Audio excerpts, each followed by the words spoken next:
My name is Chris Leyen, Policy Director for the Virginia League of Conservation Voters.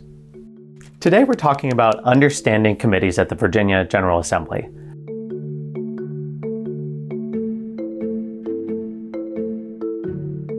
During the 2-month legislative session, the Virginia General Assembly will hear roughly 3,000 bills.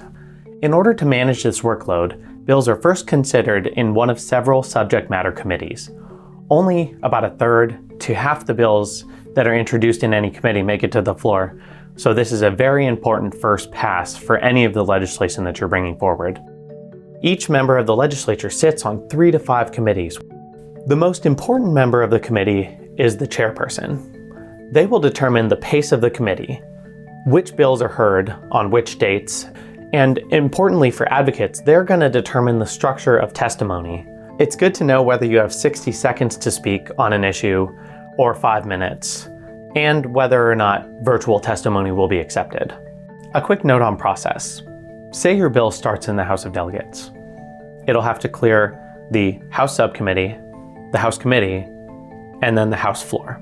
About midway through the legislative session, it will head over to the Senate, where it will then go through a subcommittee, if there is one, the Senate committee, and then the Senate floor. The House and Senate will look to see if there are any differences between the version that passed the House and the Senate, and then that bill will be sent to the governor for his signature, amendment, or veto. The process has several steps, and your bill may be amended at any stage of the process, but the most rigorous screening that your legislation will get is typically on that first committee or first subcommittee in the House of Introduction. That is where you want to meet with the subcommittee chair, with the members of the committee, and really get a sense of what the objections to your legislation might be. It's very likely that when it comes to testifying before the committee, you may have 60 seconds, maybe up to 5 minutes, but really a short amount of time to make your case before the committee members. You really want to make that case ahead of time. Look up who sits on that committee, make the case to them in their legislative offices, have your advocates and community members write into their offices, and really do persuasion on the front end. When considering your legislation, the committee can take several actions. They can choose to report your bill, which means to send it onto the floor for its consideration and hopefully its passage.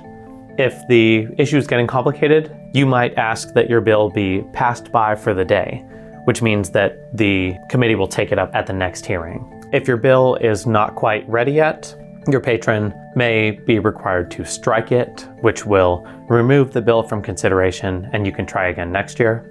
When your bill fails, it is never defeated. It is either gently laid on the table or it is passed by indefinitely. You may also be asked to refer your bill to a different committee. Say you have a business bill that really deals with local government regulations. You might shift from Commerce to Local Government Committee.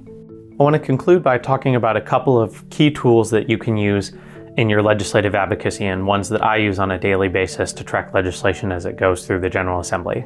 The first two are the Virginia Legislative Information System and the General Assembly website. These contain lists of committees, members, contact information, and which bills are coming up when.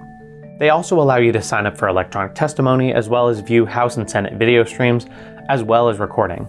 Another wonderful tool available to us is the Virginia Public Access Project. It is a nonprofit, nonpartisan resource that allows you to search bills by issue. It will provide analytics and close vote tracking. It will allow you to learn about the district that members of the committees are in, the donations that they've been receiving, and it also has a daily news service where you can track the news cycle pertaining to your issue. Thank you for taking a moment to learn about the committee process with me. For more Virginia Conservation Network General Assembly 101 content, check out the VCN YouTube channel.